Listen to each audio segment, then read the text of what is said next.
Good morning বন্ধুরা, আশা করছি তোমরা সবাই ভালো আছো। তো কাল ছিল পয়লা বৈশাখ, আর পয়লা বৈশাখের দিন আমাদের ঘরে একটু স্পেশাল রান্না হলো। আমার শ্বশুরমশাই বললো যে চলো আজকে বিরিয়ানি বানানো যাক। তো ভালোই হলো, আমার ছেলে তো খুব খুশি শুনে যে বিরিয়ানি হবে। উফ, তাহলে তো কোনো কথাই নেই মা।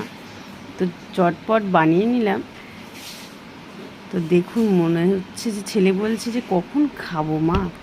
তো রেডি হয়ে গেছে, একটু বেলা হয়ে গেল বানাতে বানাতে। আর দেখুন রেডি। এবার ছেলেকে খেতে দেবো। আর অনেক দিন পর বিরিয়ানি হয়েছে আমাদের ঘরে, কারণ মাঝখানে বেশ বছর কয়েক অনেকবার খেয়েছি, এতবার খেয়েছি যে আর ভালো লাগছিল না। তা এইবার অনেক দিন পর বিরিয়ানিটা বানানো হলো। আর জানি না কেমন হবে, তো আশা করছি ভালোই হবে। আর তোমরা কারা কারা এরকম বিরিয়ানি খেয়েছো আজকের দিনে অবশ্যই কমেন্ট করে জানিও বন্ধুরা।